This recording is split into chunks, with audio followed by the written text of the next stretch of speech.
সৈয়দনা আদম পৃথিবীতে আসলেন, এসে থাকতে শুরু করলেন। দিন গড়িয়ে রাত আসে, মাস গড়িয়ে বছর আসে, বছর যায় বছর আসে। ঠিক 940 বছর পর মালাকুল মাউত আদম আলাইহিস সালামের কাছে আসলেন।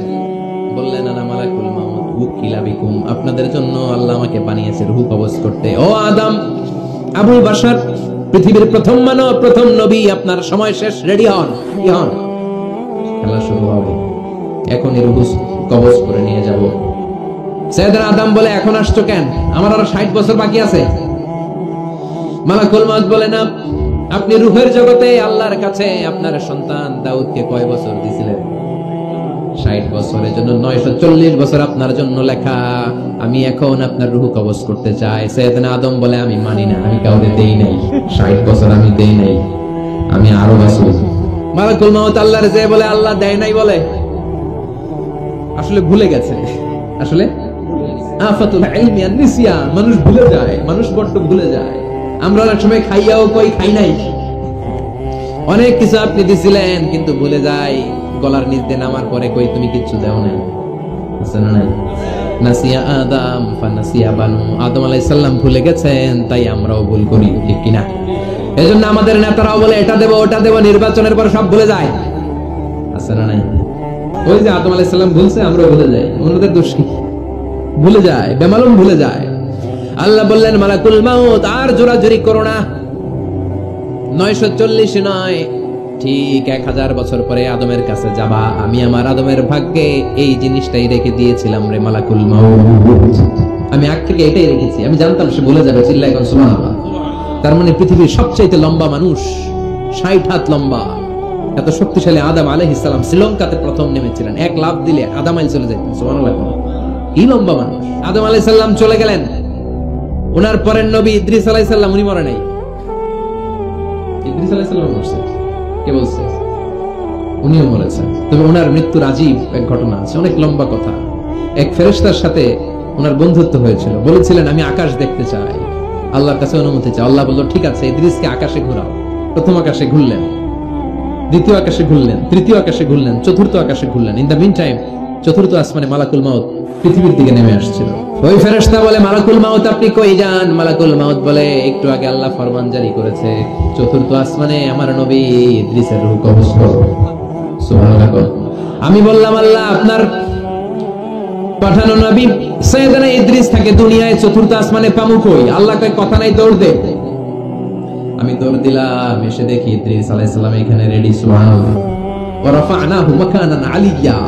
ইদ্রিস আলাইহিস সালামের রূহ কবজ দুনিয়ায় হয় নাই, চতুর্থ আকাশের মধ্যে হয়েছে। একটু চিৎকার করে পড়বেন সুবহানাল্লাহ। এরপরে সুলাইমান আলাইহিস সালাম, উনি তো মরে নাই, মরছে। উনি জিন চালাইতো, উনিও মরবে।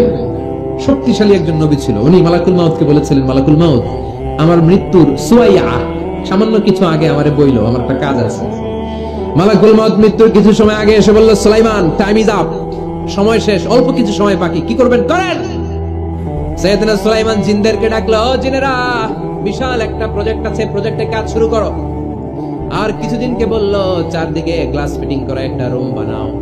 সাইয়েদনা সুলাইমান আলাইহিস সালাম গ্লাস ফিটিং করা রুমের ভেতরে ঢুকলেন। এই রুমে ঢোকার দরজা নাই, হাতে একটা লাঠি নিলেন। কি নিলেন? লাঠির মধ্যে ভর করে দাঁড়িয়ে রইলেন আর জিনদের দিকে তাকিয়ে রইলেন। জিনেরা এত বদমাশ ছিল, সাইয়েদনা সুলাইমান দাঁড়িয়ে না থাকলে কাজ করতো না।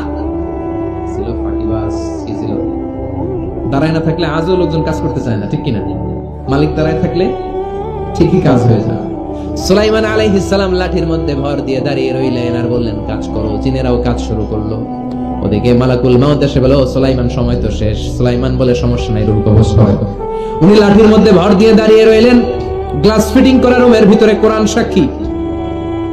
মালাকুল মাউত ওইভাবে লাঠিতে ভর দেওয়া অবস্থায়, দাঁড়ানো অবস্থায় সাইয়েদনা সুলাইমান আলাইহিস সালামের রূহ কবজ করে নিলেন।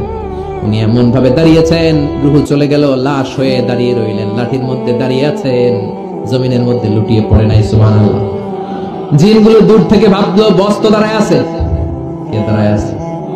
জিনেরা মনে করছে বস দাঁড়ায় আছে, কাজ করতে হবে। করতে করতে পুরো প্রজেক্টের কাজ শেষ। ইন দ্য মিন টাইম ঝিঝি পোকা, উই পোকা, যে পোকা কাঠ খেয়ে ফেলে, এই কাঠ খাওয়ার পোকা সুলাইমান আলাইহিস সালাম লাঠির ভেতরে ঢুকে লাঠিও খেয়ে ফেলেছে। সাইয়েদনা সুলাইমান আলাইহিস সালাম ধপাস করে জমিনে পড়েছে।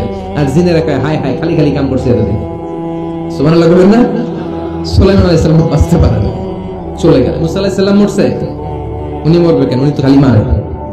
মরছে এক থাপ্পড়ে ফেরাউনের বাবুর্চি নাই। মুখের আগে হাত চলতো কয়েকজন, এর মধ্যে মুসা আলাইহিস সালাম আছেন না নাই? মালাকুল মাউত মানুষের আকৃতিতে অনুমতি না নিয়ে ঘরের ভেতরে ঢুকে গেল। ঢুকে বলে, আনা মালাকুল মাউত, আমি মৃত্যুর ফেরেশতা। তো কি চাও? জিতু আনা আকবাদা রূহাক, আপনার রূহ কবজ করতে আসছি। কিন্তু মুসা আলাইহিস সালাম দেখতেছেন দিব্য একজন মানুষ, আবার সালাম দেয় নাই, অনুমতি নিয়ে ঢুকে নাই। অমিয়া অনুমতি নিয়ে ঘরে ঢোকার দরকার আছে না নাই? মুসা আলাইহিস সালামের মেজাজ বড় গরম। উনি বললেন, কি করবি? কয় আপনারে মারবো। কয় এদিকে আয়। মালাকুল মাউত মনে মনে ভাবে, এতদিন সব মানুষগুলো আমারে দেখলে দিত দৌড়, আজকে মনে হয় আমারে দিতে হবে দৌড়। এক পা গায়ে দুই পা পেছায় সাহস করে সামনে গেলেন। আবার মুসা আলাইহিস সালাম দিলেন এরকম ফাসাক্কাহু ফাফাকু আইনা, বুখারীর বর্ণনা, এক থাপ্পড়ে চোখ নাই। ঠিকই মালাকুল মাউত দৌড়, এক দৌড়ে আল্লাহর কাছে। আল্লাহ বললেন, রাখো, এটা মুসা আলাইহিস সালাম, তার মেজাজ বড্ড গরম, আমাকে কথা বলতে হবে। আল্লাহ বললেন, মুসা, বুখারীর বর্ণনা, গরুর পিঠের উপর হাত রেখে দাও। রাখা হলো। তোমার হাতের নিচে গরুর যত পশম, প্রত্যেক পশমের বিনিময়ে এক এক বছর করে হায়াত বাড়িয়ে দিলাম। মুসা আলাইহিস সালাম অনেক চালাক নয়, উনি বললেন, আল্লাহ, আমার হাতের নিচে যদি গরুর 2000 পশম থাকে, তার মানে 2000 বছর হায়াত বাড়িয়ে দিলেন, কিন্তু এক্সট্রা হায়াত যখন শেষ হয়ে যাবে এরপরে কি হবে? আগে ওইটা বলেন। আল্লাহ বললেন, সুম্মাল মাউত, তারপরে তো মুসা মরতেই হবে, আসতেই হবে। সাইয়েদনা মুসা আলাইহিস সালাম বললেন, ফাল আনা, তাহলে আর দেরির দরকার নাই, এখনই আমি আপনার কাছে চলে যেতে চাই। মালাকুল মাউত মুসা আলাইহিস সালামের রূহ নিয়ে উড়াল দিলেন। সুবহানাল্লাহ। বুঝতে পারছে? বিশ্বনবী মরে নাই, উনি ইন্তেকাল করেছেন। ইন্তেকালের আগে বিশ্বনবী প্রচন্ড অসুস্থ হলেন। মা আয়েশারে ডেকে বললেন, আয়েশা, মনে হয় আমি বাঁচবো না। ওই যে খায়বার বিজয়ের দিন, খায়বার দুর্গ বিজয় করার পরে এক ইহুদি মহিলা আমারে দাওয়াত দিয়েছিল। ওই দাওয়াত খেতে যাওয়ার পরে গোশতের মধ্যে বিষ মাখানো হয়েছিল রে আয়েশা। ওই বিষ মাখানো খাসির গোশত খেয়ে যে ব্যথা আমার পেটে উঠেছিল, আজ আবার সেই ব্যথা উঠেছে। বিশ্বনবী ওই বিষ খাওয়ানো গোশতের কারণে ইন্তেকাল করেছেন। তার মানে বিশ্বনবী শাহীদ। জামা আল্লাহু বাইনান নবুওয়া ওয়া শাহাদা, আল্লাহ বিশ্বনবীকে শুধু নবী বানায় নাই, শহীদ হিসেবে কবুল করেছেন। প্রচন্ড অসুস্থ, উনি ছাড়া মসজিদে নববীতে কেউ ইমামতি করার সাহস পায় না। বিশ্বনবী বললেন, আবু বকর তুমি যাও। আবু বকরও যায় না। বিশ্বনবী বললেন, পানি আনো। বিশ্বনবী পানি দিয়ে ওযু করলেন। ওযু করে কয়েকজন সাহাবীকে ধরে উঠতে চাইলেন, আবার ধপাস করে বেহুশ হয়ে পড়লেন। বিশ্বনবী উঠতে পারে না। আবার বললেন, ঠান্ডা পানি আনো। পানির ভেতরে বিশ্বনবী দুই হাত ঢুকিয়ে দিয়ে ঠান্ডা ভিজা হাত দিয়ে চেহারার মধ্যে মাসে করলেন, আর বললেন, ইন্নালিল মাউতি লাসাকারাত, হায়রে মৃত্যুর কি যন্ত্রণা, হায়রে মৃত্যুর যে কি কষ্ট। ও মিয়া, বিশ্বনবী যদি মৃত্যুর কষ্টে কাতরায়, আমাদের অবস্থা কি? আমাদের নসিবে কি আছে? আল্লাহ তুমি বাঁচাও, করে না আমি। বিশ্বনবী কাঁদছেন, সাহাবারা একের পর এক দেখতে আসে, কান্নার রোল পড়ে গেল চারদিকে। বিশ্বনবীর কলিজার টুকরা নয়নের পুটুলি সাইয়্যিদাতুনা ফাতিমা বিশ্বনবীর কান্না সহ্য করতে পারে না।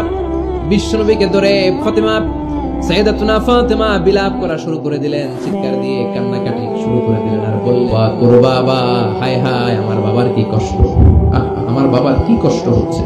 বিশ্বনবী বললেন, ফাতিমা তুমি কেঁদো না, আমার কষ্ট আজকের পরে আর থাকবে না, আজকে তোর বাবার সব কষ্ট বন্ধ হয়ে যাবে। কি যেন কানে কানে বললেন, ফাতেমা আরো কেঁদে দিল। আবার কানে কানে কি যেন বললেন, ফাতেমা হেসে দিল। বিশ্বনবীর ইন্তেকালের অনেক পর মা আয়েশার কাছে ফাতেমা বললেন, আমি যখন প্রথমে কেঁদেছিলাম, আব্বা বলেছিল আমি আর বাঁচব না রে ফাতেমা।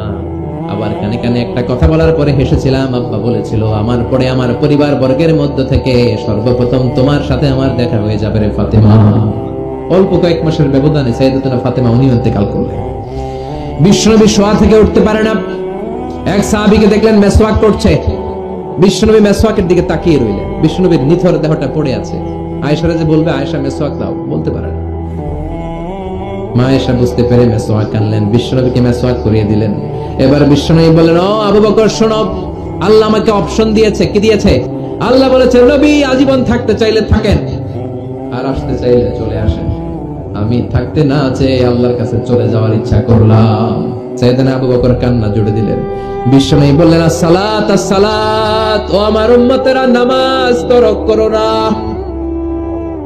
ইন্তেকালের আগে বললেন, নামাজ ছেড়ে দিও না।